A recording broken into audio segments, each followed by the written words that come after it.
Hai, kembali di Berkah Segara, mari kita lanjutkan cerita silat dengan judul Bocah Sakti dari Lembah Sunyi. Selamat mendengarkan.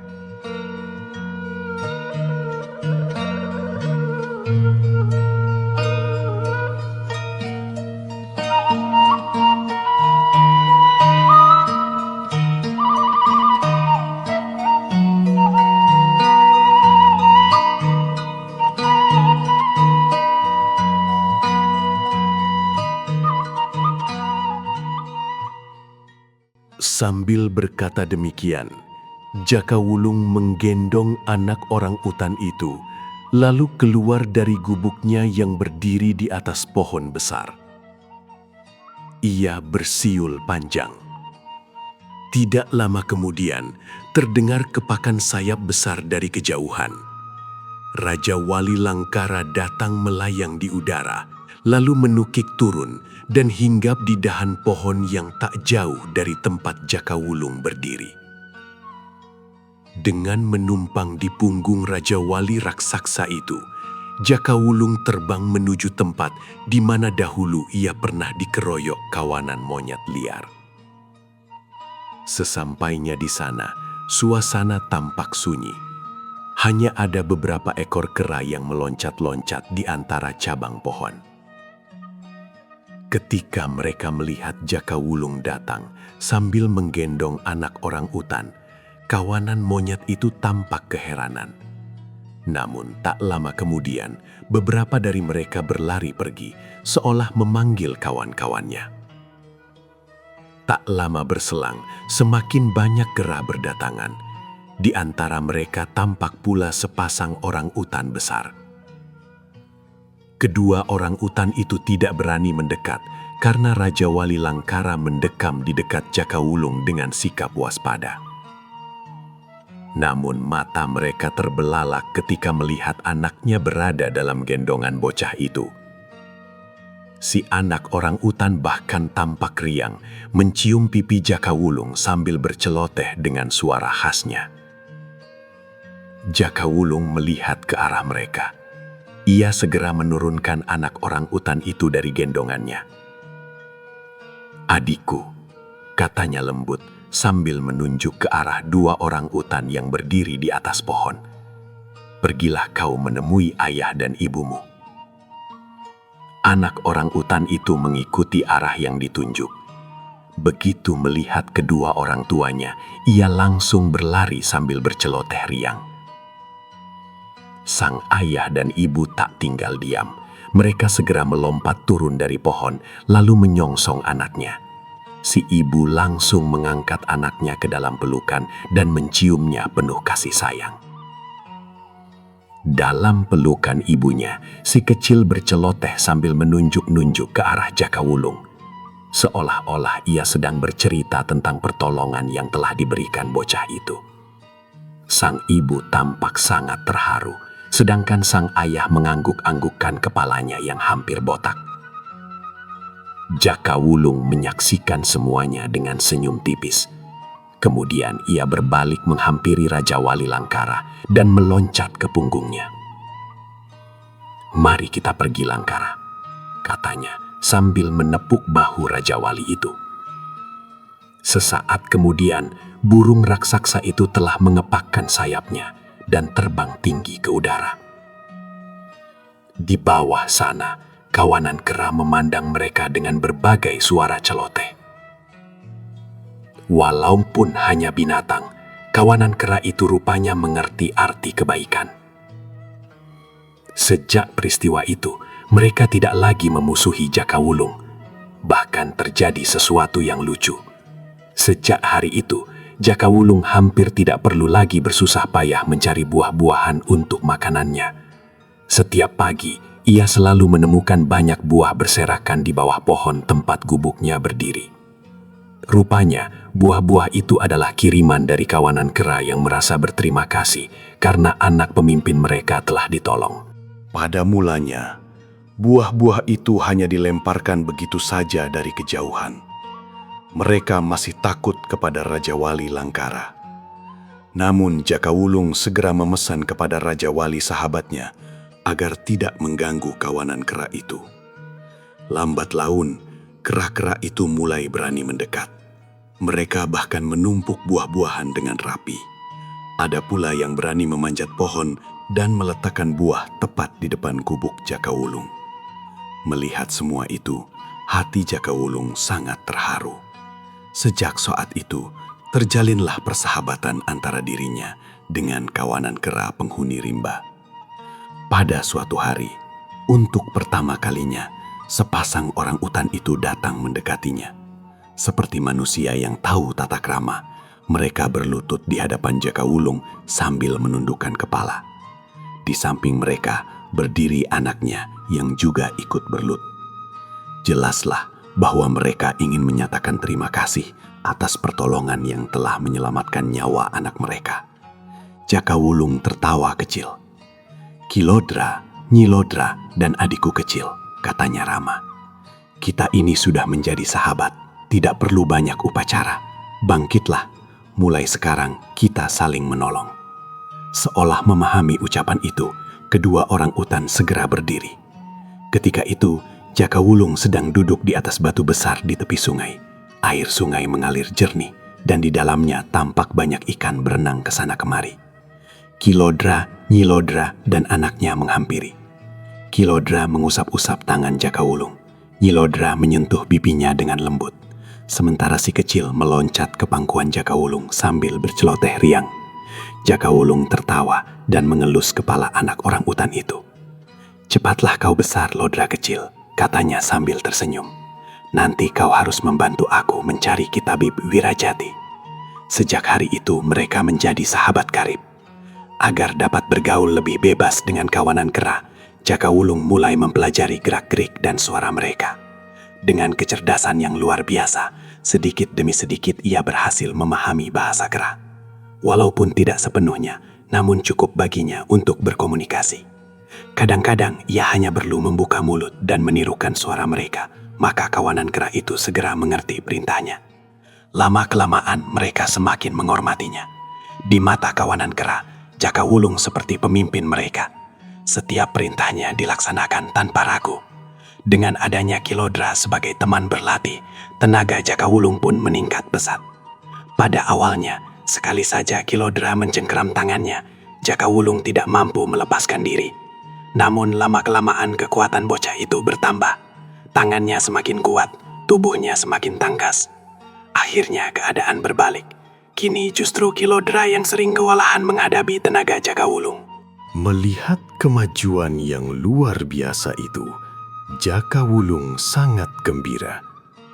Pada suatu hari, ia berkata kepada Raja Wali sahabatnya, "Langkara, tenagamu sangat hebat. Aku ingin menjadi sekuat dirimu. Mari kita berlatih." Raja Wali Langkara hanya mendekam diam. "Marilah," Jakawulung kembali menantang sambil memasang kuda-kuda. Setelah beberapa saat, burung raksasa itu perlahan bangkit. Jakawulung segera menyambar dengan tangannya yang kini sudah sangat kuat. Namun ia salah perhitungan. Raja Wali Langkara hanya mengibaskan sayap kirinya sekali saja. Hembusan angin dari kibasan sayap itu begitu kuat, hingga Jakawulung terlempar dan jatuh terduduk. "Hah, hebat sekali Langkara!" serunya sambil nyengir dan mengusap pantatnya yang terasa sakit. "Kali ini pelan-pelan saja, jangan terlalu keras mengepakkan sayapmu." Seakan memahami maksudnya, Raja Wali Langkara kemudian mengibaskan sayapnya dengan lebih perlahan. Jakawulung menjadi sangat gembira. Sejak hari itu, ia berlatih setiap hari bersama Raja Wali raksasa tersebut. Hari demi hari tenaganya semakin bertambah, tubuhnya semakin gesit. 2 bulan berlalu. Kini tenaga dalam Jakawulung telah berkembang luar biasa. Ia bahkan sudah mampu menahan hembusan kibasan sayap Raja Wali Langkara yang dahulu begitu dahsyat. Hal itu membuat Raja Wali raksasa itu sendiri tampak keheranan melihat perkembangan sahabat kecilnya. Jakawulung merasa bangga dengan kemajuan latihannya. Dalam pikirannya, semua itu semata-mata berasal dari tenaga dalamnya yang berkembang begitu pesat. Namun, ia tidak menyadari bahwa kekuatan batinnya bisa menjadi sedemikian kokoh justru karena ia pernah memakan buah Surya Chandra. Buah ajaib yang secara tidak sengaja ia temukan di antara buah-buahan kiriman kawanan kera sahabatnya. Buah itu bentuknya kecil, tidak besar, kira-kira hanya sebesar telur angsa. Warnanya aneh, setengah merah seperti bara senja, setengah lagi putih pucat seperti cahaya bulan. Ketika buah itu dibelah, segera menyebar harum yang begitu lembut dan menyegarkan. Bau wangi itu seakan memenuhi rongga hidung dan membuat dada terasa lapang. Saat pertama kali Jakawulung mencicipinya, rasa buah itu sungguh luar biasa. Begitu masuk ke tenggorokan, hawa segar segera menjalar ke seluruh tubuh. Selama beberapa saat napasnya terasa mengeluarkan aroma harum yang menyegarkan. Tubuhnya sempat terasa kaku sejenak, namun setelah itu justru menjadi ringan dan tangkas. Gerakannya terasa jauh lebih enteng. Tenaganya seolah bertambah berkali-kali lipat. Buah itu sebenarnya hanya ada 2 butir. Tanpa berpikir panjang, setelah merasakan betapa harum dan lezatnya, Jakawulung langsung memakan keduanya sampai habis.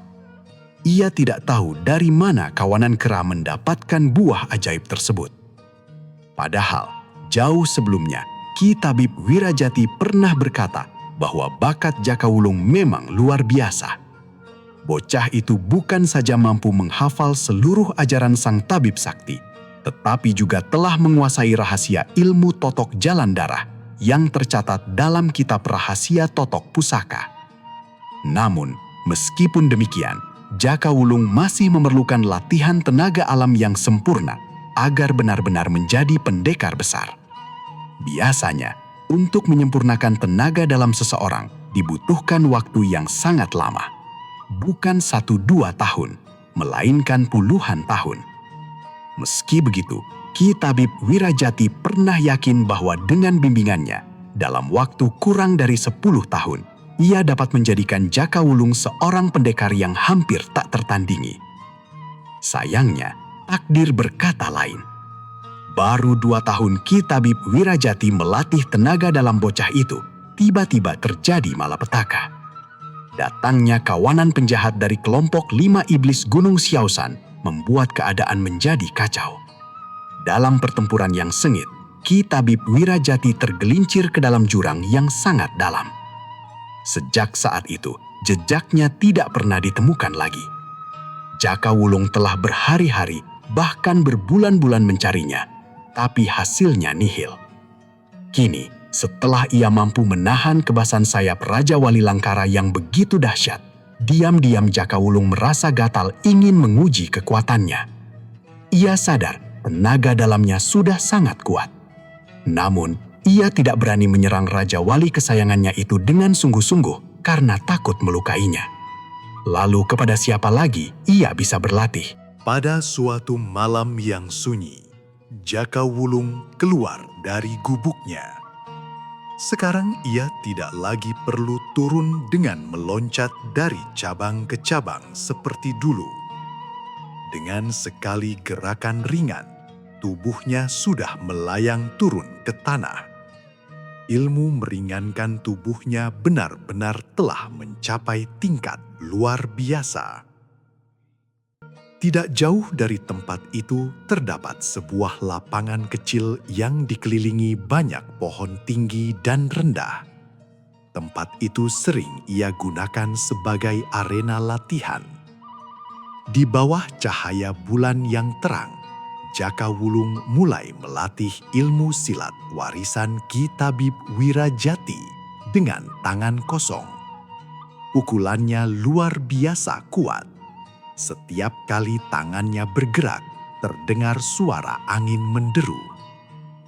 Ketika ia mengarahkan pukulan ke arah cabang pohon yang jaraknya 2 tombak, ranting-ranting pohon itu langsung bergoyang keras dan daun-daunnya berjatuhan seperti hujan.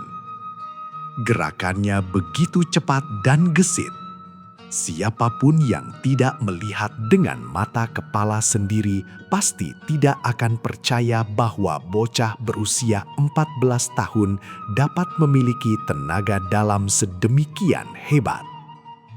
Tanpa disadari, Jaka Wulung sebenarnya telah tinggal hampir 2 tahun di lembah itu. Tubuhnya semakin tinggi. Wajahnya mulai menunjukkan ketegasan seorang calon pendekar. Hanya saja pakaiannya sudah mulai compang-camping. Maklum saja, sejak pertama masuk ke lembah itu ia tidak membawa pakaian ganti. Setelah selesai berlatih tangan kosong, Jaka Wulung mengambil pedangnya. Pedang itu tipis dan ringan, namun sangat tajam. Ketika dimainkan, suara angin yang ditimbulkannya berbunyi bat, bet, bat, bet. Gerakannya cepat bagai kilat. Siapapun yang melihatnya pasti akan merasa gentar. Setelah beberapa saat, Jaka Wulung berhenti. Ia duduk termenung di atas rumput. Namun rasa penasaran masih menggelitik hatinya. Ia bangkit lagi dan berjalan mendekati sebatang pohon cemara. Batang pohon itu kira-kira sebesar betis orang dewasa.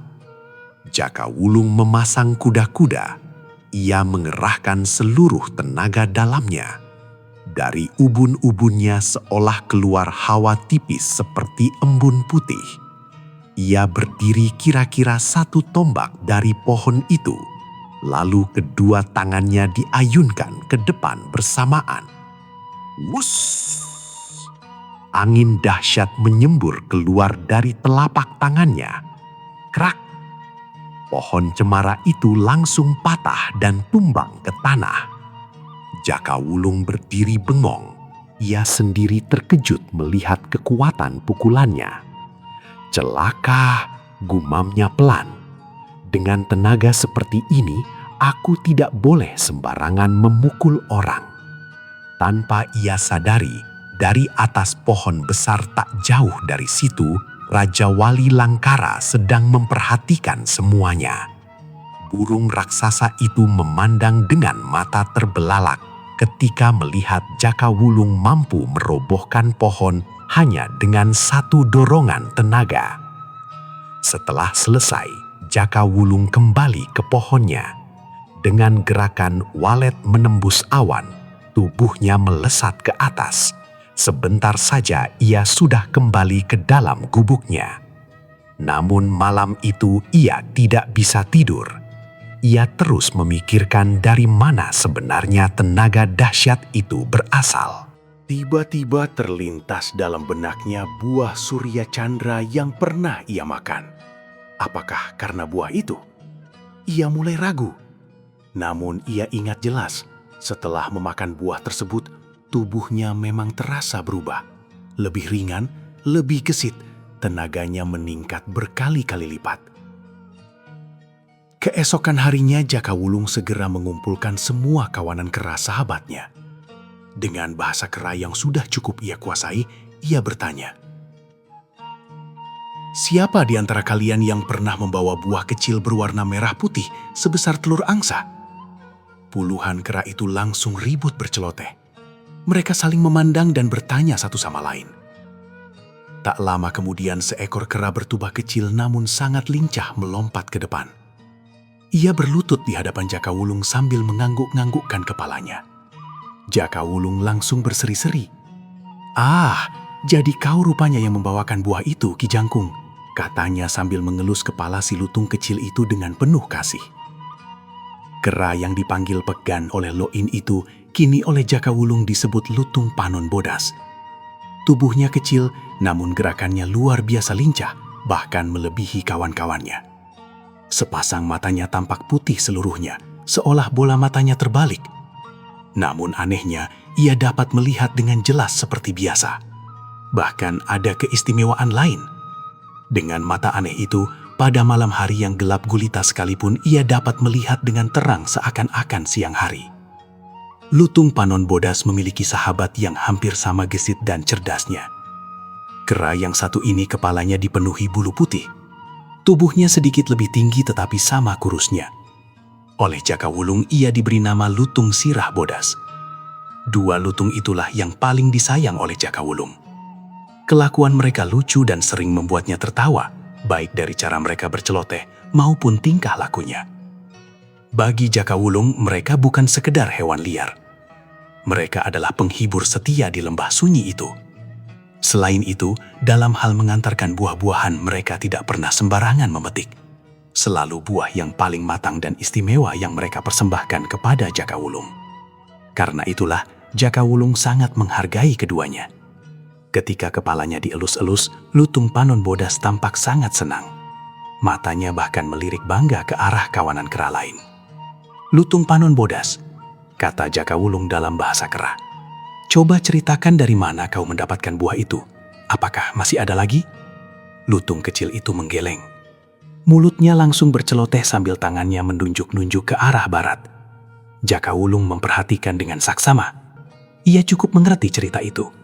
Ternyata buah Surya Chandra yang pernah ia makan itu ditemukan oleh Lutung Panon Bodas di sebuah tebing curam di sebelah barat lembah. Di sana hanya ada satu pohon. Dan pohon itu hanya menghasilkan 2 buah saja. Setelah kedua buah itu dipetik, pohonnya langsung layu. Daunnya menguncup dan batangnya perlahan mengering. "Tidak apa," kata Jakawulung sambil tersenyum. "Kalau begitu, lain kali bawakan saja buah lain yang bagus." Ia menepuk-nepuk pundak lutung kecil itu. "Sekarang kau boleh kembali bermain bersama teman-temanmu." Namun tiba-tiba suasana berubah. Dari kejauhan terdengar suara teriakan lutung yang sangat panik. Jeritan minta tolong. Semua kera langsung terdiam dan memasang telinga. "Ah, itu suara lutung hidung!" seru Jakawulung. Sekejap ia meloncat berdiri. Dengan ilmu meringankan tubuh, ia melesat ke arah selatan.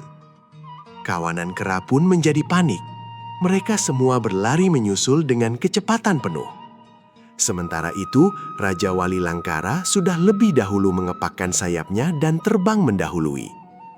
Jakawulung tidak sempat memanggil Raja Wali untuk membawanya.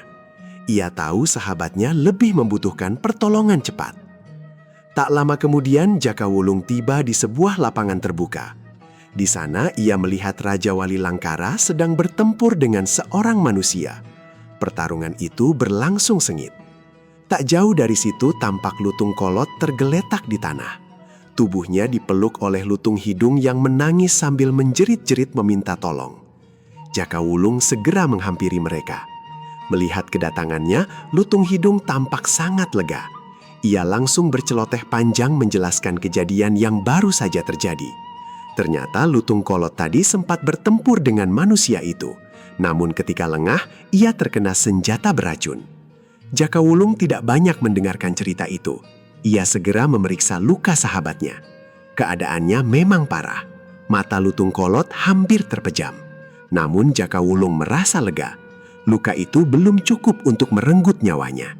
Dengan cekatan, ia membersihkan darah di bahu lutung tua itu. Dari lipatan bajunya, ia mengeluarkan obat warisan Ki Tabib Wirajati. Salep itu ia oleskan pada luka. Kemudian ia memasukkan pil penyelamat nyawa ke dalam mulut lutung kolot. Obat itu memang sangat manjur. Tak lama kemudian, lutung kolot mulai membuka mata. Ia merintih pelan. Melihat sahabatnya selamat, Jakawulung berdiri. Kini ia memandang ke arah pertempuran. Raja Wali Langkara masih bertarung sengit melawan orang itu. Dari kejauhan, Jakawulung dapat melihat lawan Raja Wali itu adalah seorang lelaki tua. Hidungnya bengkok seperti paruh burung, mulutnya lebar, dahinya menonjol. Meski wajahnya tampak aneh, ternyata tenaga dalamnya tidak boleh dipandang rendah. Setiap kali Raja Wali Langkara menyambar, ia mampu menangkisnya dengan dorongan tenaga. Namun Raja Wali itu tampak sangat marah. Ia terus menyambar tanpa henti sambil memekik keras, seolah-olah ia ingin mencabik musuhnya sampai hancur. Jakawulung mulai melihat bahwa orang tua itu kewalahan. Tiba-tiba, lelaki tua itu mengeluarkan senjata rahasia. Ser! Ser! Benda kecil berkilat meluncur ke arah Raja Wali Langkara. Namun, setiap kali senjata itu datang, Raja Wali langsung mengibaskan sayapnya. Semua senjata rahasia itu jatuh ke tanah. Jaka Wulung mulai khawatir. Ia lalu bersiul memanggil Raja Wali. Namun Raja Wali Langkara terlalu bernafsu bertarung. Ia seakan tidak mendengar panggilan itu. Baru setelah Jaka Wulung bersiul lagi dengan nada lebih keras, Raja Wali itu berhenti. Ia berputar di udara, lalu terbang kembali ke sisi tuannya. Sementara itu, lelaki tua tadi sudah berjalan mendekat. Kini Jaka Wulung dapat melihat wajahnya dengan jelas. Usianya sekitar 50 tahun. Mulutnya ompong, gigi depan atas dan bawah hampir tidak ada. Sebagian bahkan tampak patah. Tak lama kemudian mereka berdiri saling berhadapan. Jaraknya kira-kira 1 tombak. Orang tua itu menunjuk Jaka Wulung dengan jarinya. Katanya. Jadi kau tuannya burung sialan itu. Jaka Wulung langsung merasa tidak senang. Ia tidak suka Raja Wali kesayangannya dihina. Namun ia tetap menahan diri. Orang tua, katanya sopan. Kau telah melukai sahabatku Lutung Kolot. Lalu kau juga menyerang Raja Wali Langkara. Apa maksudmu sebenarnya? Orang tua itu mendengus kasar. Aku tidak peduli lutungmu, burungmu, atau apapun itu. Teriaknya dengan suara nyaring seperti logam pecah. Kalau aku ingin membunuh, tidak ada yang berani menghalangi. Jaka Wulung mulai kesal, namun ia masih berusaha bersabar. Selama hampir 2 tahun tinggal di lembah itu, hari ini adalah pertama kalinya ia bertemu manusia lagi. Meskipun sifatnya kadang usil, sebenarnya hatinya lembut dan suka bersahabat. Jadi orang tua masih marah? Tanyanya. Mata orang tua itu langsung mendelik. Aku akan membunuh lutungmu dan burung busuk itu, bentaknya. Kalau kau mau menghalangi, kau juga akan kubunuh. Di antara kawanan kera yang hidup di lembah sunyi itu, ada seekor kera jantan kecil yang paling dikenal oleh Jaka Wulung. Kera itu dipanggil Panon Bodas karena kedua matanya berwarna putih seperti mata yang terbalik. Tubuhnya kecil, tetapi kegesitannya jauh melampaui kera-kera lain. Walaupun matanya tampak aneh, penglihatannya justru sangat tajam. Bahkan pada malam yang paling gelap sekalipun, ketika hutan tenggelam dalam pekatnya bayang-bayang, Panon Bodas masih mampu melihat jelas seolah-olah siang hari. Ia memiliki seorang sahabat yang hampir sama cerdik dan gesitnya. Kera ini kepalanya putih dan tubuhnya sedikit lebih tinggi, walau tetap kurus seperti ranting hutan. Oleh Jaka Wulung, ia dipanggil Hulu Bodas. Kedua kera itu adalah kesayangan Jaka Wulung. Tingkah mereka selalu lucu, sering membuatnya tertawa, baik dari suara celotehan mereka maupun dari gerak-gerik yang menggelikan. Bagi bocah sakti itu, dua kera tersebut adalah penghibur yang paling setia di tengah sunyinya lembah. Selain itu, ketika mereka memetik buah-buahan di hutan, mereka tidak pernah sembarangan. Selalu yang dipilih adalah buah yang paling matang dan paling baik, seolah-olah hendak mempersembahkan sesuatu yang berharga kepada tuannya. Karena itulah Jaka Wulung sangat menyayangi mereka. Panon Bodas tampak senang sekali ketika kepalanya diusap-usap oleh Jaka Wulung. Ia melirik bangga kepada kawan-kawannya, seolah ingin pamer bahwa dialah yang paling disayang. Panon Bodas, kata Jaka Wulung dalam bahasa kera, coba kau ceritakan dari mana kau mendapatkan buah itu. Apakah kau masih bisa mengambil lagi beberapa untukku? Panon Bodas menggeleng-gelengkan kepalanya. Ia lalu berceloteh panjang sambil menunjuk-nunjuk dengan kedua tangannya, seperti orang yang sedang bercerita penuh semangat. Jaka Wulung mengerti maksud ceritanya. Ternyata buah ajaib itu didapat Panon Bodas dari sebuah tebing curam di sebelah barat lembah tempat mereka berkumpul. Di sana hanya ada satu pohon aneh yang menghasilkan 2 buah saja. Aneh sekali, setelah buahnya dipetik, pohon itu langsung layu. Daun-daunnya menguncup seperti kehilangan nyawa. "Tidak apa," kata Jakawulung sambil tersenyum. "Lain kali bawakan saja buah lain yang sama baiknya. Sekarang kau boleh kembali bermain dengan teman-temanmu." Ia menepuk-nepuk pundak si kera kecil. Namun tiba-tiba, Jakawulung dan seluruh kawanan kera terkejut. Dari kejauhan terdengar teriakan monyet yang meminta tolong. Semua kera segera memasang telinga. "Ah, itu suara Jihek!" seru Jakawulung sambil meloncat berdiri. Tanpa menunggu lagi, ia langsung menggunakan ilmu langkah angin, berlari secepat kilat ke arah selatan. Kawanan kera segera menyusulnya dengan panik. Sementara itu Raja Wali raksasa kesayangannya yang bernama Raja Wali Langkara telah lebih dulu membentangkan sayapnya dan terbang mendahului. Jakawulung tidak memanggil Raja Wali itu untuk menjemputnya. Ia tahu Jihek mungkin sedang dalam bahaya besar. Ketika ia tiba di sebuah lapangan terbuka di tengah hutan, matanya langsung menangkap pemandangan yang membuatnya tertegun. Raja Wali Langkara sedang bertarung melawan seorang manusia tua. Tidak jauh dari tempat itu, tampak Toahek tergeletak di tanah. Tubuhnya dipeluk Jihek yang terus menangis sambil berteriak minta pertolongan. Jakawulung segera menghampiri mereka. Melihat Jakawulung datang, Jihek langsung berceloteh panik menceritakan kejadian yang baru saja terjadi. Ternyata Toahek sempat bertarung dengan orang tua yang kini melawan Raja Wali itu. Dalam keadaan lengah, Toahek terkena senjata beracun hingga roboh. Jakawulung tidak banyak mendengarkan cerita Jihek. Ia segera memeriksa luka Toahek. Lukanya cukup parah, mata Toahek bahkan hampir terpejam sepenuhnya. Namun Jakawulung merasa lega. Lukanya tidak mematikan. Ia membersihkan darah di bahu Toahek, lalu dari balik bajunya mengeluarkan obat warisan Ki Tabib Wirajati, tabib sakti yang pernah menolongnya dahulu. Salep itu ia oleskan pada luka, sementara sebuah pil mujarab dimasukkan ke mulut Toahek. Tidak lama kemudian, obat itu mulai bekerja. Toahek perlahan membuka matanya dan mengerang pelan. Setelah yakin Toahek selamat, Jakawulung berdiri dan menoleh ke arah pertempuran. Ia memperhatikan orang tua yang sedang melawan Raja Walinya. Orang itu berwajah aneh. Hidungnya bengkok seperti paruh burung kakak tua. Mulutnya lebar, dahinya menonjol, dan dari kejauhan tampak wajahnya penuh garis kasar. Ternyata orang tua itu memiliki tenaga dalam yang sangat kuat. Setiap serangan Raja Wali selalu dapat ia patahkan. Raja Wali Langkara tampak sangat marah. Ia terus menyambar dengan cakarnya yang tajam sambil mengeluarkan pekikan keras. Entah permusuhan apa yang membuat burung perkasa itu begitu murka. Sementara itu orang tua tersebut mulai terdesak. Ia lalu menggunakan senjata rahasia. Ser, ser. Benda-benda kecil melesat menuju Raja Wali.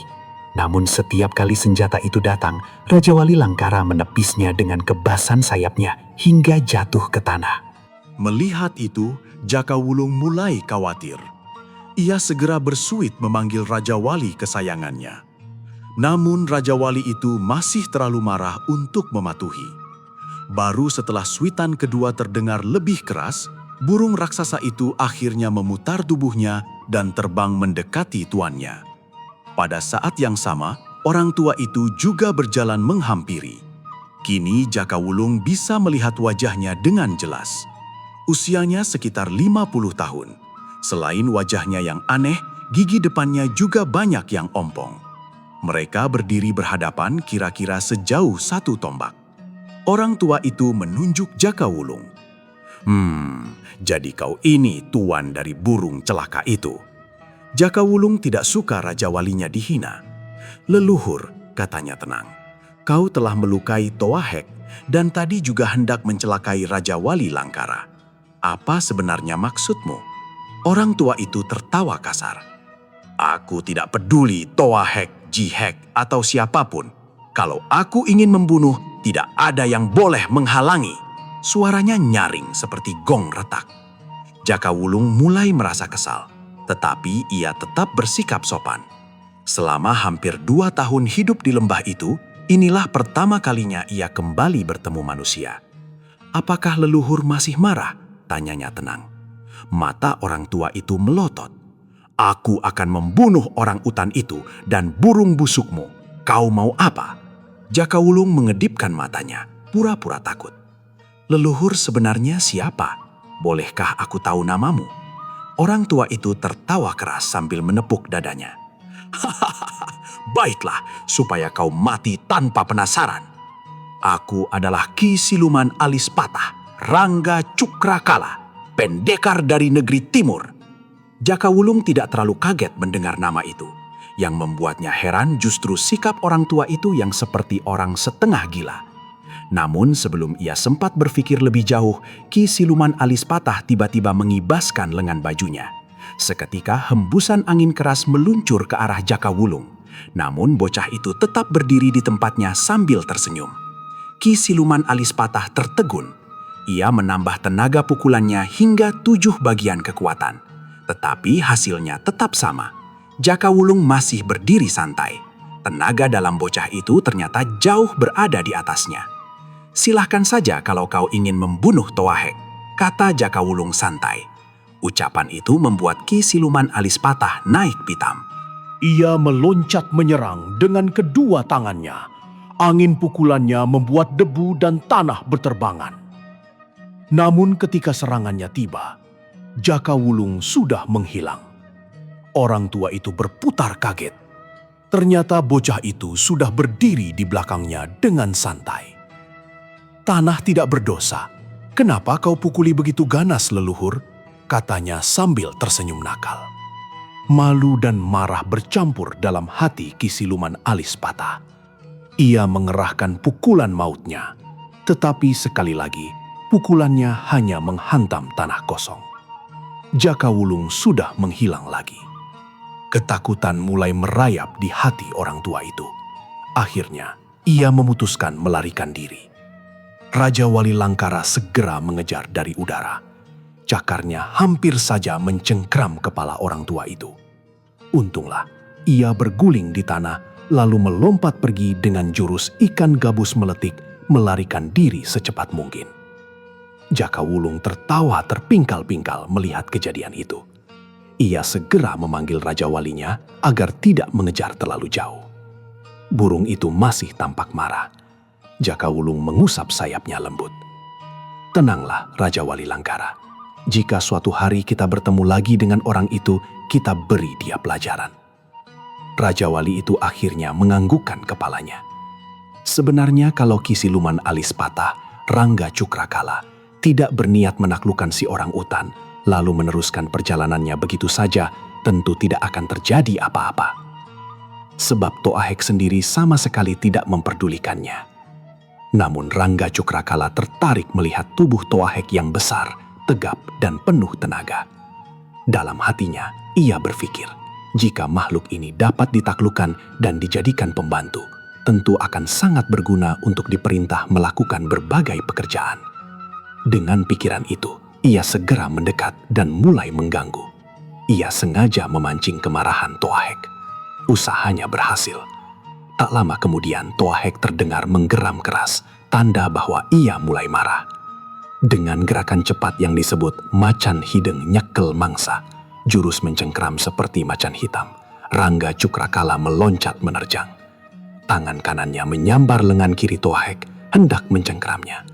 Sementara tangan kirinya meluncur dengan 2 jari lurus menuju urat bahu kanan, hendak menotok jalan darah penting. Gerakan itu dilakukan sangat cepat. Dalam pikirannya, sekali gebrakan saja sudah cukup untuk membuat lawannya lumpuh tak berdaya. Namun perhitungannya keliru. Dengan gerakan mengejutkan, Toahek menarik lengannya sehingga cengkeraman itu luput. Pada saat yang sama, tangan kirinya menangkis serangan totokan dengan pukulan keras seperti besi. Duh! Benturan itu membuat Rangga Cukrakala terloncat mundur. Tangannya terasa kesemutan dan nyeri. Apa mungkin kera besar ini mengerti ilmu silat? Gumamnya dalam hati sambil menatap tajam kepada Towaheq. Namun, orang utan yang sudah terlanjur marah tidak memberi kesempatan sedikitpun bagi lawannya untuk berpikir lebih lama.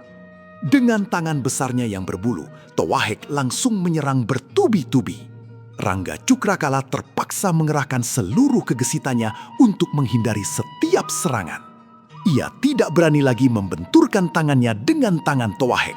Barusan saja tangannya terasa seperti menangkis batang besi. Namun, ia juga tidak ingin menggunakan tenaga dalam untuk menghancurkan lawannya. Ia ingin menaklukkan, bukan membunuh. Karena itulah, ia terus berkelit sambil memutar otak mencari cara menjatuhkan Towaheq tanpa melukainya terlalu parah. Akhirnya, ia menemukan akal. Tiba-tiba ia meloncat keluar dari pertempuran dan berlari menjauh. Towaheq yang marah segera mengejar. Rangga Cukrakala berlari menuju sebuah pohon besar yang batangnya hampir sebesar 2 pelukan orang dewasa. Di sana ia mulai berputar-putar seperti bermain petak umpet dengan Towaheq. Sesaat kemudian, ia berhasil berada di belakang orang utan itu tanpa disadari. Diam-diam ia mengeluarkan anak panah kecil beracun. Cret! Senjata rahasia itu melesat.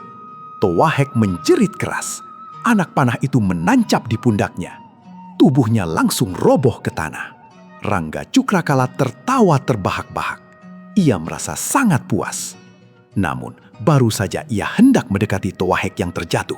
Tiba-tiba dari atas pohon sebuah bayangan melesat turun. Untung saja ia waspada. Dengan cepat ia meloncat menghindar. Bangsat pembokong! Bentaknya marah. Namun ketika ia melihat jelas siapa yang menyerangnya, ia kembali terkejut.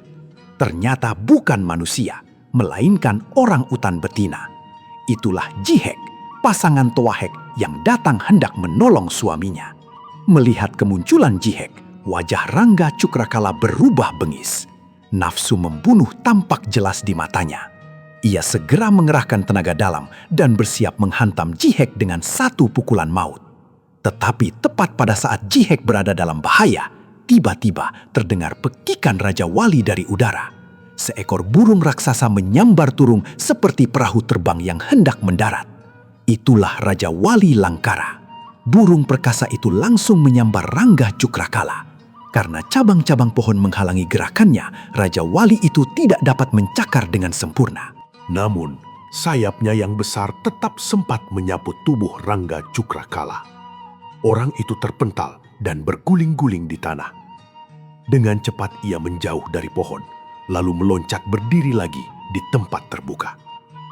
Kini, Raja Wali Langkara dapat menyerangnya dengan leluasa. Dengan sayapnya yang kuat dan cakarnya yang tajam seperti baja, Raja Wali itu terus menyerang.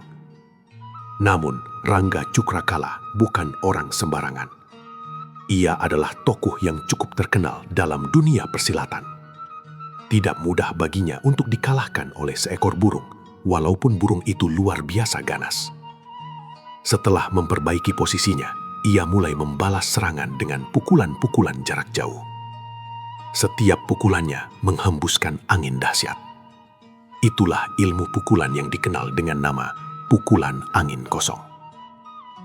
Raja Wali Langkara beberapa kali hampir tercakar, tetapi selalu berhasil menghindar. Pertarungan menjadi semakin sengit. Raja Wali itu tampak sangat marah karena mengenali orang yang pernah melukainya dengan anak panah beracun. Rangga Cukrakala juga mulai berhati-hati. Ia sudah menyiapkan anak panah beracunnya untuk menjatuhkan Raja Wali itu. Namun, pada saat ia hendak melepaskannya, tiba-tiba terdengar suitan panjang. Itu adalah suitan Jakawulung. Raja Wali Langkara pura-pura tidak mendengar pada suitan pertama. Namun, suitan kedua terdengar lebih keras. Burung raksasa itu tidak berani mengabaikan panggilan tuannya. Ia segera memutar tubuh di udara dan terbang kembali ke arah Jakawulung. Rangga Cukrakala merasa sangat menyesal. Sedikit lagi ia sudah dapat melepaskan panah beracunnya. Namun, gara-gara suitan itu, kesempatan emasnya hilang. Dengan marah, ia segera menghampiri Jakawulung. ia memaki bocah itu seperti orang kesurupan. Namun, akhirnya justru ia dipermalukan oleh kelincahan Jakawulung, yang hanya menggunakan gerakan tubuh ringan untuk menghindari setiap serangannya. Setelah kejadian itu berakhir, Toahek merasa sangat berterima kasih kepada Jakawulung. Tiba-tiba, orang utan besar itu menjatuhkan diri, seolah bersujud di depan bocah sakti itu. "Kau terlalu memuliakan aku, Toahek. Bangunlah," kata Jakawulung sambil menepuk pundaknya. Setelah semuanya tenang, Jakawulung pulang kembali ke lembah. Ia berjalan diiringi oleh pasukan kera yang setia. Dalam perjalanan pulang itu, pikirannya mulai dipenuhi berbagai pertanyaan. Munculnya Rangga Cukrakala membuatnya sadar bahwa mungkin ia tidak sendirian sebagai manusia di lembah itu. Kalau orang itu ada di sana, tentu ada pula orang-orang lain di sekitarnya. Dalam hatinya timbul keinginan untuk menemukan mereka. Mungkin saja di antara mereka ada yang mengetahui sesuatu tentang Ki Tabib Wirajati, orang yang selama ini sangat ia rindukan. Walaupun hampir 2 tahun berlalu sejak mereka berpisah, Jakawulung tidak pernah melupakan gurunya itu. Setiap hari ia masih terus mencari jejaknya. Bahkan kawanan kera yang menjadi sahabatnya sering ia minta membantu mencari. Bagi Jakawulung, Ki Tabib Wirajati adalah pengganti orang tuanya, orang yang sangat ia cintai. 3 hari setelah kejadian itu, Jakawulung memutuskan untuk melakukan penjelajahan sendirian. Ia menerobos hutan lebat, melintasi semak-semak dan pepohonan besar. Akhirnya ia tiba di dekat sebuah rimbunan bambu yang sangat rapat. Tidak jauh dari sana, mengalir sungai kecil yang jernih. Jakawulung berjalan mendekat dan duduk di tepi sungai itu untuk beristirahat sejenak. Akhirnya mengalir tenang. Namun di balik ketenangan itu, ia tidak tahu bahwa takdir baru sedang menantinya. Belum lama Jakawulung duduk di tepi sungai kecil itu, angin hutan yang berhembus perlahan membawa suatu suara samar, seperti suara orang merintih kesakitan. Jakawulung tersentak kaget. Ia segera menegakkan tubuhnya dan memasang telinga. Benar, rintihan itu datang dari arah jalan kecil yang masuk ke rimba bambu di belakangnya. Siapakah gerangan yang merintih di tempat sepi seperti itu? Dalam hati Jakawulung timbul rasa gembira, karena akhirnya ia menemukan manusia lain di sekitar lembah itu. Namun bersamaan dengan itu, ia juga merasa khawatir. Dari suara rintihannya, orang itu tampaknya terluka cukup parah. Jangan-jangan ia terlambat menolong. Tanpa berpikir lama, Jakawulung segera meloncat. Hanya dengan beberapa kali lompatan ringan saja, ia sudah masuk ke dalam rimba bambu yang lebat. Di pinggir jalan setapak, ia melihat seorang nenek tua sedang rebah miring sambil merintih. Jakawulung segera menghampiri. Ia memegang lengan nenek itu dari belakang, karena nenek tersebut sedang terbaring miring. "Ada apa, Nini?" tanya Jakawulung. Sejak pertama melihatnya, Jakawulung sudah menduga bahwa nenek ini bukan orang biasa. Pakaiannya berbeda dengan kebanyakan orang tua desa. Selain itu, tidak jauh dari tubuhnya tergeletak sepotong tongkat besi pendek, kira-kira sepanjang 1 meter. Rupanya tongkat itu adalah senjata yang biasa dipakai si nenek. Ketika lengannya dipegang, nenek itu segera berbalik. Ia menatap Jakawulung. "Oh, anak kecil," katanya lemah. Aku dilukai oleh anjing keparat itu." Wajah nenek itu tampak penuh kemarahan dan dendam. Namun perubahan wajah Jakawulung yang terkejut itu tidak luput dari pengamatan si nenek. Mata nenek itu sempat berkilat aneh. Lalu ia berkata, "Anak, tolonglah periksa lukaku. Rasanya sangat sakit." Jakawulung segera menuruti. Ia berlutut dan menunduk untuk memeriksa betis si nenek. Tiba-tiba, buk! Sebuah pukulan keras mendarat di tengkuknya. "Ayu!" Jakawulung menjerit. Tubuhnya langsung roboh tak berdaya. Ternyata ia dibokong oleh si nenek. Semua luka dan cerita tadi hanyalah tipu daya. Betis yang tampak biru itu sebenarnya dibuat sendiri oleh nenek tersebut dengan mengerahkan tenaga dalamnya. Jaka Wulung masih terlalu muda dan belum mengenal kelicikan dunia persilatan. Ia tidak menyangka bahwa seorang nenek bisa bersikap sejahat itu. Karena tidak berjaga-jaga, sekali pukulan saja sudah cukup membuatnya roboh pingsan. Nenek itu tertawa terkekeh-kekeh sambil berdiri dan memandang tubuh Jaka Wulung yang tergeletak tengkurap. Bagus sekali. Tiba-tiba terdengar suara seseorang dari balik rimbunan bambu. Sesaat kemudian muncul seorang lelaki dengan wajah licik. Ia tertawa sambil berjalan mendekat. Orang itu tidak lain adalah Rangga Cukrakala, si siluman alis patah. "Anak tengik," katanya sambil menendang tubuh Jaka Wulung. Tubuh bocah itu terpental hampir 3 meter jauhnya. "Rasakan pembalasanku." Ia hendak menendang lagi. "Tahan!" Nenek itu segera mencegahnya. Rangga Cukrakala berhenti, tetapi wajahnya masih penuh kemarahan. "Untuk apa anak ini dibiarkan hidup?"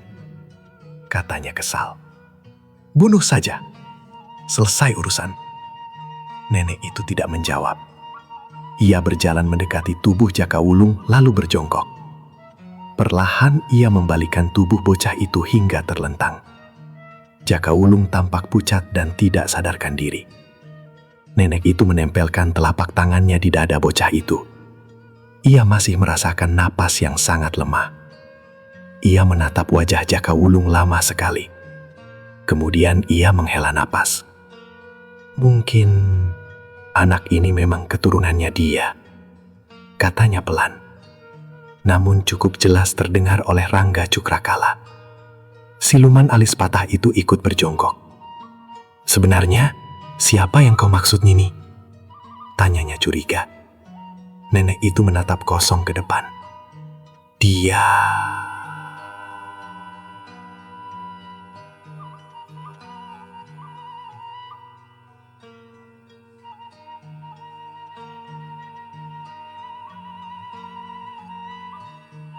Itulah kisah yang terkenal kala itu.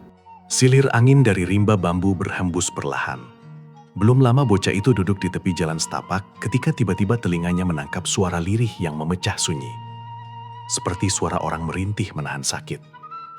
Bocah bernama Jaka Wulung itu terkejut. Ia segera berdiri tegak. Rintihan itu datang dari arah jalan masuk menuju rimba bambu yang baru saja ia lewati. Siapakah gerangan yang merintih itu? Di dalam hatinya timbul rasa girang karena akhirnya ia menemukan manusia di tempat sunyi itu. Tetapi pada saat yang sama ia juga diliputi kekhawatiran. Dari suara rintihan itu, jelas orang tersebut sedang menderita luka yang berat. Kalau ia terlambat sedikit saja, mungkin nyawa orang itu tidak akan tertolong lagi. Dengan beberapa kali lompatan ringan saja, tubuh kecil Jaka Wulung sudah melesat memasuki rimba bambu. Di pinggir jalan ia melihat seorang nenek tua sedang terbaring miring sambil merintih kesakitan. Jaka Wulung segera mendekat. Ia memegang lengan si nenek dari belakang. "Kenapa, Nini?" tanyanya khawatir. Jaka Wulung menduga nenek itu bukan orang sembarangan. Dari cara berpakaian dan sikap tubuhnya, tampak jelas bahwa ia seorang yang pernah bergelut di dunia persilatan. Apalagi tidak jauh dari tubuhnya tergeletak sebatang tongkat besi pendek sepanjang kira-kira 1 meter. Merasa lengannya dipegang orang, si nenek segera menoleh. "Oh, anak," katanya dengan napas tersengal. Aku dilukai oleh anjing keparat itu." Wajah nenek itu tampak penuh kemarahan dan dendam. "Siapa yang melukai Nini?" tanya Jaka Wulung lagi. "Kalau diceritakan, hatiku mendidih," geram nenek itu. "Aku hanya kalah 1 jurus saja. Betisku ditendang oleh tendangan geledeknya hingga aku roboh. Untung dia tidak langsung menghantam kepalaku dengan tongkatku yang dirampasnya. Kalau sampai begitu, mungkin sekarang aku sudah mati." Sambil berkata demikian, nenek itu bangkit perlahan lalu duduk. Ia menggulung celana bagian kanannya. "Nih, lihat sendiri," katanya. "Bukankah orang itu sangat kejam?" Jaka Wulung melihat betis si nenek telah membiru kehitaman, seperti bekas tendangan keras. "Siapa yang melukai Nini?" ia bertanya lagi. Nenek itu menatapnya sejenak. "Kau masih kecil. Barangkali kau belum mengenalnya. Dia iblis kejam dari rimba persilatan. Namanya Rangga Wajra, dengan julukan iblis alis patah. Nenek itu menghela napas panjang. Anak, lebih baik kau menolongku saja. Percuma menanyakan orang itu. Kau tak akan mampu membalas sakit hatiku. Jaka Wulung hanya mengangguk kecil. Ia hendak memeriksa luka itu, namun nenek itu berkata lagi, "Tunggu dulu. Kau tentu ingin tahu juga bagaimana aku bertarung dengannya, bukan?" Jaka Wulung mengangguk. Dia menuduh aku telah menemukan buah naga purnama, lalu memakannya sendiri. "Buah naga purnama?" tanya Jaka Wulung. Buah itu sangat langka, kata si nenek. Bentuknya kecil sebesar telur angsa. Warnanya merah bercampur putih. Siapa yang memakannya, tubuhnya akan memperoleh tenaga luar biasa. Ia melanjutkan dengan suara berapi-api. Bagi seorang pendekar, 1 buah saja sama seperti tambahan 5 tahun latihan tenaga dalam. 2 buah berarti seperti 10 tahun. Siapa yang dapat memakannya, berarti mendapat rezeki besar. Jaka Wulung diam. Di dalam hatinya ia terkejut bukan main. Diam-diam ia teringat bahwa dirinya telah memakan 2 buah itu di dalam hutan tanpa mengetahui khasiatnya. Pantas saja tenaga dalamnya tiba-tiba melonjak dahsyat hingga ia mampu menundukkan si orang utan besar dan Raja Wali sahabat latihannya. Kalau begitu, tenaganya sekarang setara dengan orang yang telah berlatih 10 tahun. Wajah terkejut Jaka Wulung tidak luput dari pengamatan si nenek. Mata tua itu berkilat licik sesaat. "Anak," katanya lembut, "coba periksa lukaku. Rasanya sakit sekali." Jaka Wulung berlutut dan mulai memeriksa betis nenek itu. Tiba-tiba, "Buk, ayo!" jeritan Jaka Wulung menggema. Tubuhnya langsung terjatuh dan rebah tak bergerak. Ternyata ia dibokong dari belakang oleh si nenek. Luka pada betis itu ternyata hanya tipuan. Dengan tenaga dalamnya sendiri, nenek itu membuat betisnya tampak lebam seperti benar-benar terkena tendangan. Jaka Wulung yang masih polos dan belum berpengalaman dalam dunia persilatan yang penuh tipu daya itu, sama sekali tidak menaruh curiga. Begitu ia menunduk memeriksa luka, nenek itu langsung menghantam tengkuknya dengan pukulan penuh tenaga. Hehehehe, nenek itu tertawa terkekeh sambil bangkit berdiri. "Bagus!" Tiba-tiba terdengar suara dari balik rumpun bambu. Seorang lelaki bertubuh tinggi muncul sambil tertawa keras. Dia adalah Rangga Wajra, si iblis alis patah. "Anak bau," katanya sambil menendang tubuh Jaka Wulung hingga terguling beberapa meter. "Rasakan akibatnya melawan aku." Ia hendak menendang lagi. "Tahan!" si nenek segera mencegah. Rangga Wajra mendengus kesal. "Bocah ini buat apa dibiarkan hidup? Bunuh saja." Nenek itu menggeleng. Ia berjongkok di samping tubuh Jaka Wulung yang pingsan, lalu menempelkan telapak tangannya di dada bocah itu. Napasnya masih ada. Ia menatap wajah bocah itu lama sekali. Lalu ia berbisik perlahan. "Jangan-jangan, bocah ini keturunan dia." Rangga Wajra ikut berjongkok. "Siapa maksudmu?" Dia, aku tahu," kata Rangga Wajra. "Dia pasti keturunan orang bermarga." Tiba-tiba si nenek mengangkat telunjuk ke bibir. "Shh!" Isyarat itu menandakan ada orang yang mengintai. Rangga Wajra segera menoleh ke segala arah. Namun yang terlihat hanya 2 ekor kera kecil yang sedang bermain di atas pohon bambu. Setelah beberapa saat memperhatikan dan tidak menemukan apa-apa, Rangga Wajra tertawa. "Ah, hanya 2 monyet itu." Nenek itu sebenarnya bukan orang sembarangan. Namanya dikenal di dunia persilatan sebagai Nini Kembang Angkara. Ia ahli racun dan memiliki kepandaian silat tinggi. Bahkan Rangga Wajra yang terkenal kejam pun tunduk padanya. Hubungan mereka sebenarnya lebih dari sekedar sekutu. Diam-diam mereka hidup sebagai pasangan di luar pernikahan. Akhirnya Nini Kembang Angkara berkata, "Panggul bocah ini, kita bawa pergi." Rangga Wajra mendengus kesal. Namun ia tidak berani membantah. Dengan wajah masam ia mengangkat tubuh Jaka Wulung lalu memanggulnya di bahu. Ratnasari menatap pemuda di hadapannya dengan bingung. "Kenapa kau berpikir begitu, Koko?" tanyanya pelan sambil menarik tangannya yang digenggam erat oleh Jaka Samudra. Namun pemuda itu tidak mau melepaskan. Bahkan kedua tangannya semakin menggenggam tangan halus Ratnasari, seolah-olah takut gadis itu menghilang dari hadapannya. Ratnasari tidak memaksa. Tangannya tetap dibiarkan berada dalam genggaman tangan kuat pemuda itu. Entah mengapa jantungnya berdegup lebih cepat ketika melihat Jaka Samudra sedikit demi sedikit menggeser duduknya semakin dekat. "Ratna," bisik pemuda itu lirih. "Kenapa, Koko?" Ratnasari terkejut melihat gerak-geriknya yang aneh. Jaka Samudra menatap wajah gadis itu dalam-dalam. Tiba-tiba dari sela-sela matanya menetes air mata yang mengalir perlahan di pipinya. "Koko, kenapa kau menangis?" tanya Ratnasari heran. "Aku mencintaimu, tapi aku akan kehilanganmu," jawab Jaka Samudra lirih, seperti anak kecil yang putus asa. Ratnasari semakin bingung. Ia menarik tangannya dari genggaman pemuda itu lalu berkata dengan nada lembut, "Koko, bicaralah yang jelas. Jangan membuatku seperti menebak-nebak." Jaka Samudra mengusap air matanya. "Ratna, bolehkah aku bicara terus terang?"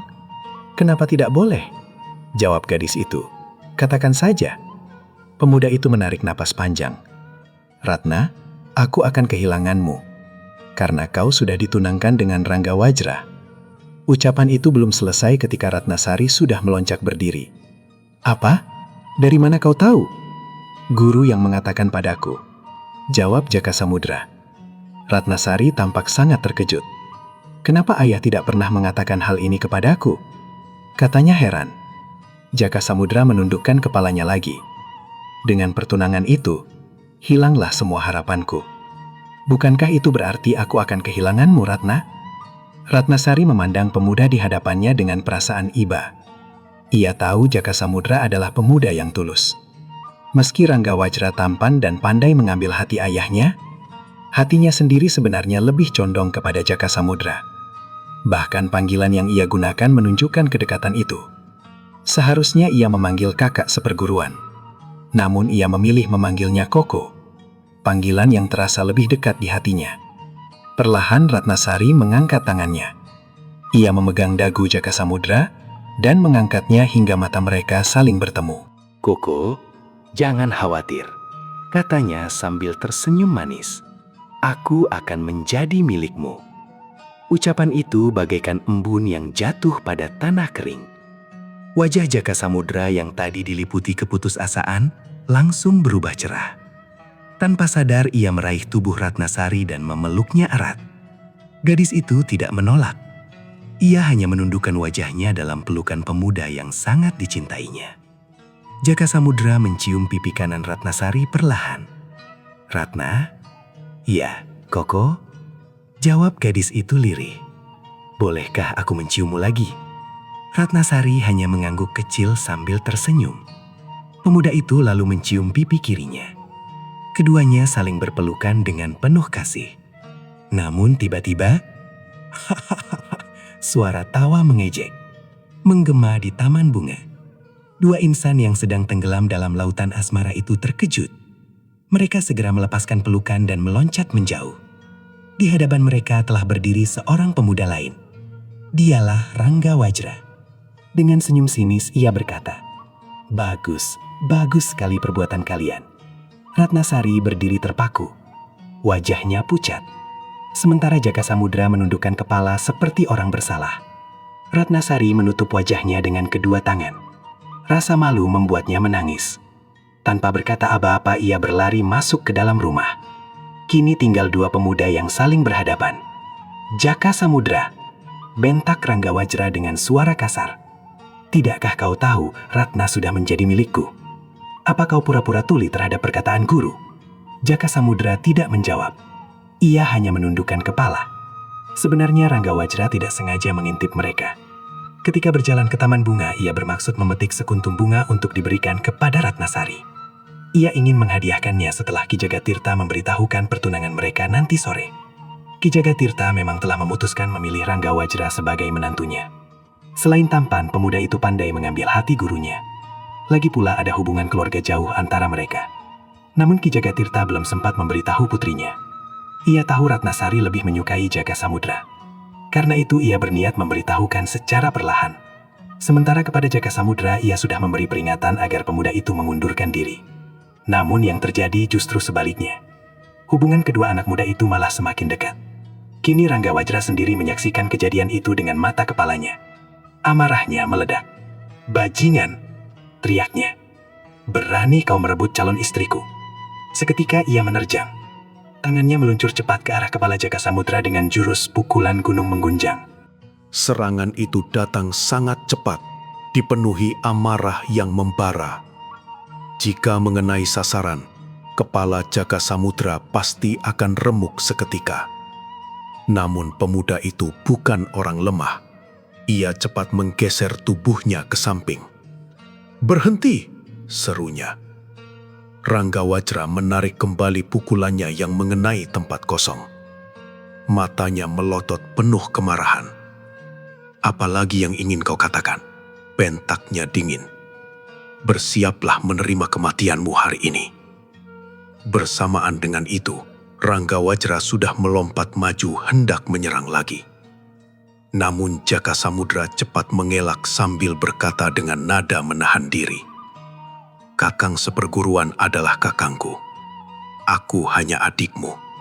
Tidak sepantasnya kita saling membunuh. Harap kakang bisa menahan diri." Sambil berkata demikian, ia bergerak menghindari serangan. Tubuhnya berkelit ke kanan dan kiri, menghindari pukulan Ranggawajra yang datang bertubi-tubi seperti hujan badai. Dengus Ranggawajra marah. Serangannya tidak juga berhenti.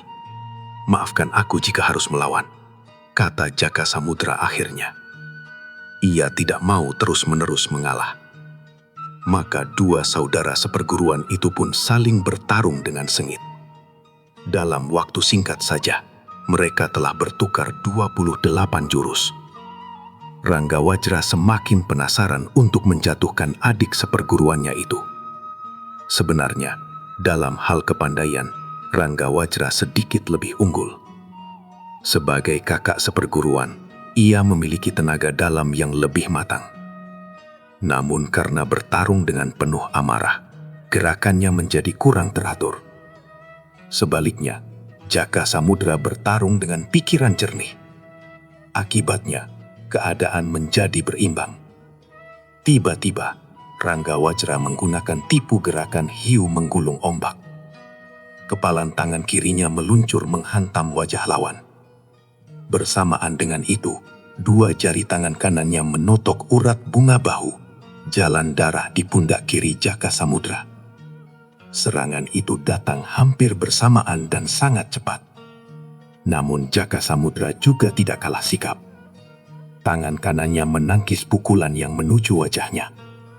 Tubuhnya sekaligus miring ke kiri untuk menghindari totokan. Dalam saat yang sama, tangannya menyambar lengan Ranggawajra yang masih meluncur ke depan. Ia menahan sejenak. Lalu tangannya berbalik menghajar dada lawannya dengan keras. Itulah jurus tangan petir menggempur macan. Jurus keempat dari jalan kelima dalam ilmu Aji Tongkat Langit Murka, ilmu kebanggaan Ki Jagattirta. Buh!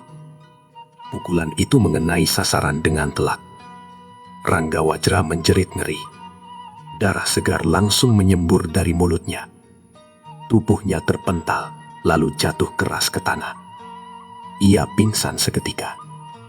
Melihat itu, Jaka Samudra justru menjadi ketakutan. Ia tidak menyangka pukulannya akan sekeras itu.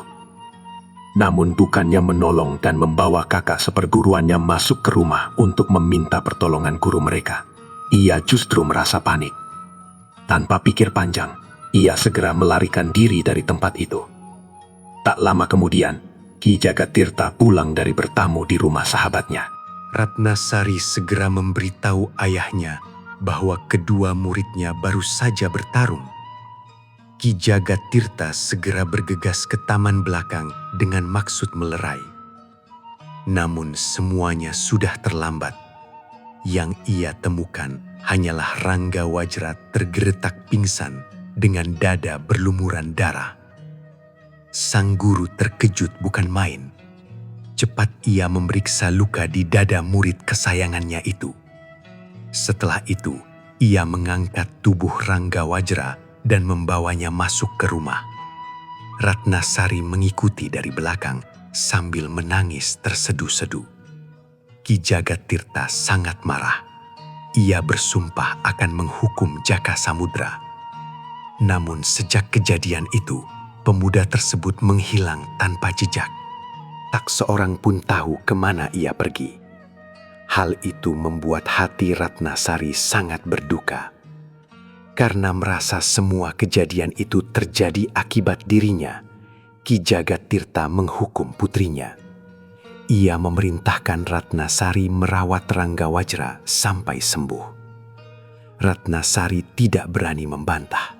Lagi pula memang tidak ada orang lain yang dapat merawat pemuda itu selain dirinya dan sang ayah yang sudah tua. Dalam merawat, Ratnasari melakukannya dengan sungguh-sungguh. Ia merasa bersalah atas luka parah yang dialami kakak seperguruannya itu. Hari demi hari berlalu. Sedikit demi sedikit, luka Ranggawajra mulai sembuh. Saat masih terbaring lemah, Ratnasari sering membantu mengangkat tubuhnya untuk minum obat. Ia juga membantu ayahnya memijat jalan darah pemuda itu agar peredaran tenaganya kembali lancar.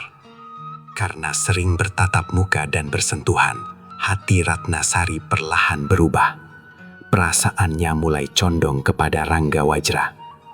Tanpa disadarinya, ia mulai melupakan Jaka Samudra yang entah berada di mana. Sering ia duduk menemani Ranggawajra di tepi pembaringan.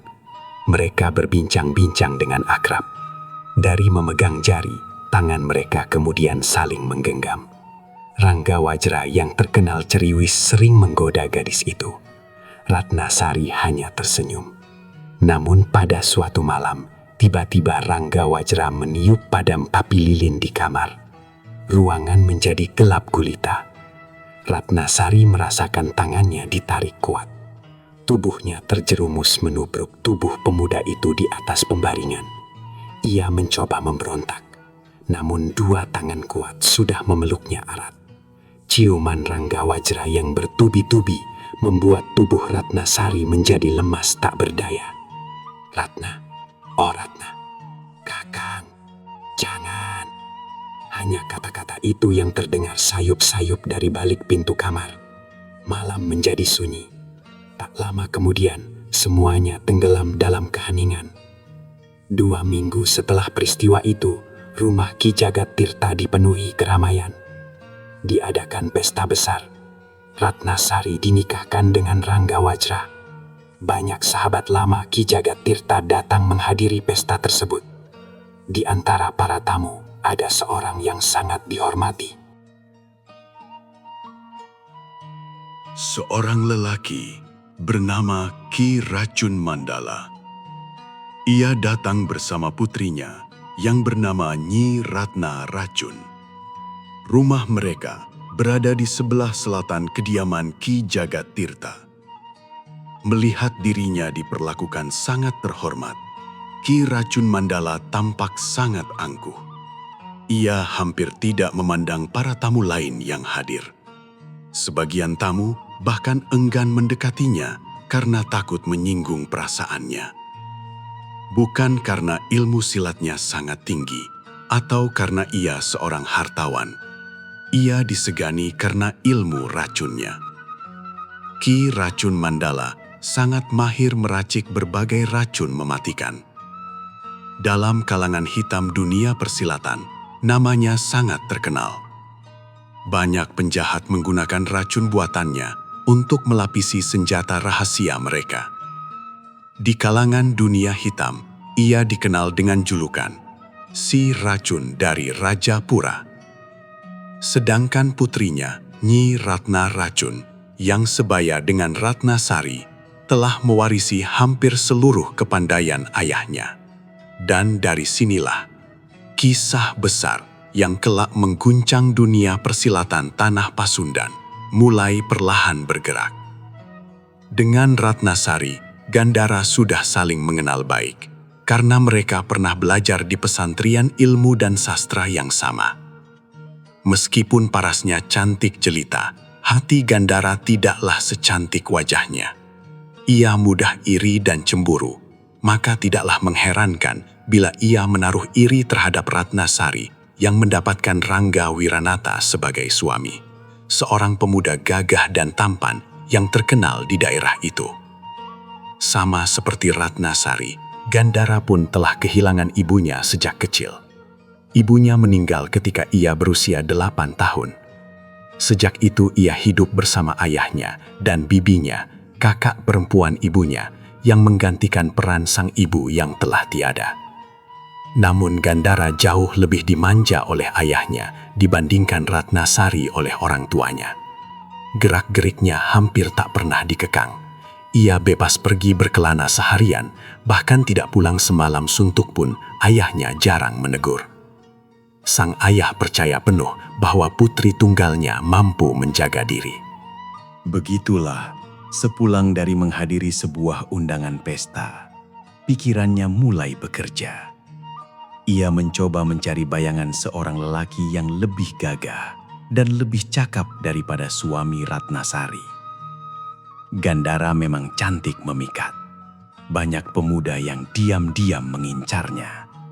Namun tak seorang pun berani mengajukan lamaran.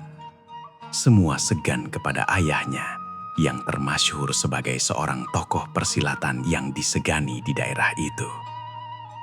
Lagi pula di sekitar kampungnya, Gandara tidak menemukan seorang pun yang menurutnya lebih gagah daripada Rangga Wiranata. Ia memandang rendah para pemuda yang berusaha mendekatinya. Yang ia inginkan hanyalah seorang lelaki yang lebih tampan, lebih gagah, dan lebih sakti daripada Rangga Wiranata. Ayahnya, Ki Wiradipa, tidak pernah mencampuri urusan jodoh putrinya. Ia menyerahkan sepenuhnya pada pilihan Gandara. Dalam pikirannya, selama putrinya bahagia, ia pun akan menerima siapapun yang menjadi menantunya kelak. Pada suatu hari, ketika Gandara sedang berjalan-jalan tanpa tujuan di sebuah kota kecil, ia merasa perutnya lapar. Ia pun masuk ke sebuah warung makan yang cukup ramai.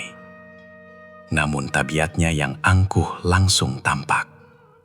Ia membentak pelayan yang datang melayaninya. Aneh sekali, pelayan itu tetap bersikap ramah meskipun dimaki-maki. Hal itu karena sebelum mendekati meja Gandara, sang pelayan sudah mendapat bisikan dari pemilik warung. Pemilik warung itu segera mengenali gadis tersebut ketika ia masuk. Ia tahu bahwa gadis itu adalah putri Ki Racun Naga, seorang tokoh persilatan yang terkenal kejam dan ditakuti orang. Karena itulah ia berpesan kepada pelayan agar melayani gadis itu dengan sebaik-baiknya, agar tidak terjadi keributan. Namun meskipun sudah berhati-hati, keributan tetap saja tak terhindarkan. Penyebabnya sepele. Pelayan itu salah mengantarkan hidangan yang dipesan Gandara. Semangkuk sayur panas yang seharusnya diantar ke meja seorang pemuda di sudut ruangan malah dibawa ke meja Gandara. Pelayan itu memang sedang gugup karena tadi dimarahi majikannya agar segera melayani sang nona. Gandara langsung murka. Dengan gerakan cepat, ia mengangkat mangkuk sayur yang masih mengepul panas, lalu menyiramkannya ke wajah pelayan itu. Pelayan malang itu menjerit kesakitan. Ia terhuyung sambil memegangi wajahnya yang terkena kuah panas. Para tamu di warung makan itu tercengang menyaksikan kejadian tersebut. Mereka yang mengenal Gandara segera membayar makanan mereka, lalu keluar dari warung itu.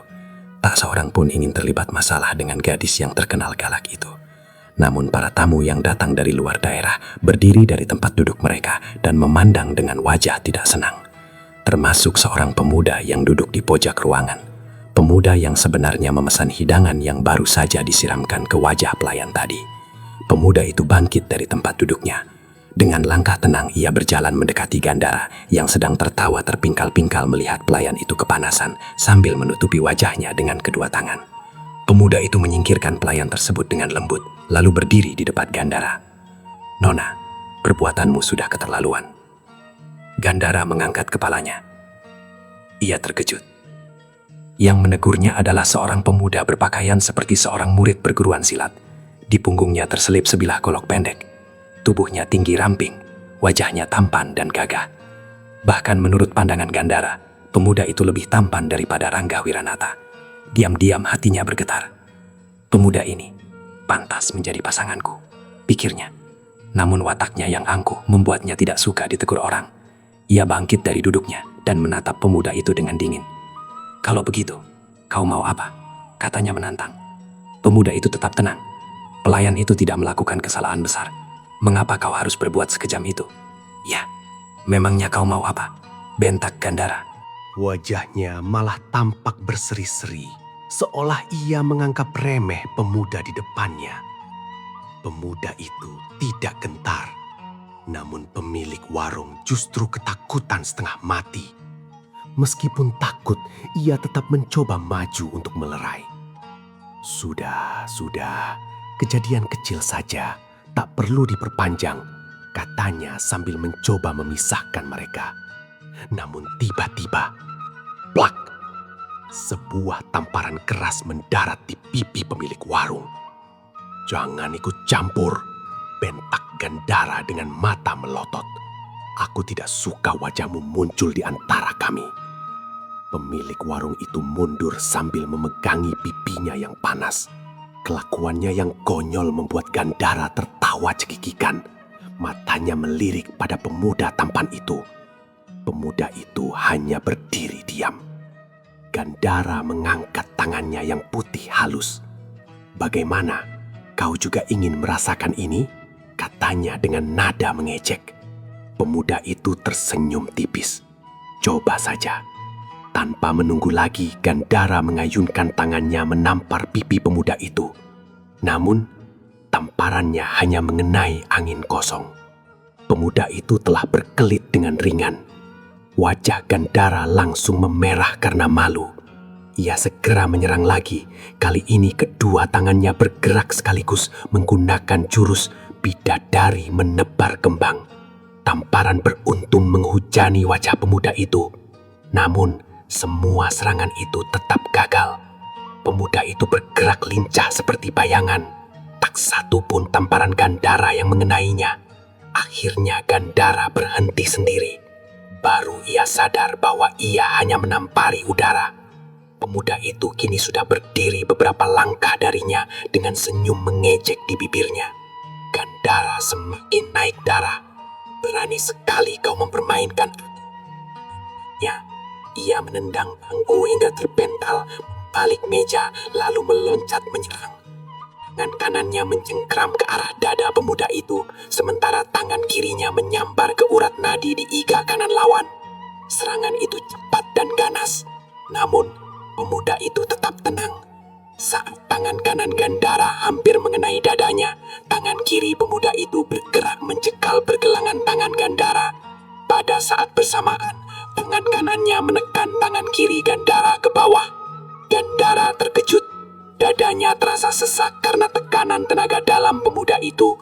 Pemuda tersebut menggunakan jurus Dewa Membentang Lengan. Gandara meronta-ronta berusaha melepaskan diri. Namun, semakin ia berusaha, semakin kuat cekalan pemuda itu. Tak lama kemudian, tubuh Gandara mulai terasa lemas. Tenaga dalam pemuda itu jelas sangat tinggi. Akhirnya Gandara tak mampu bergerak lagi. Matanya menatap tajam ke arah pemuda itu. "Apa yang hendak kau lakukan padaku?" desisnya.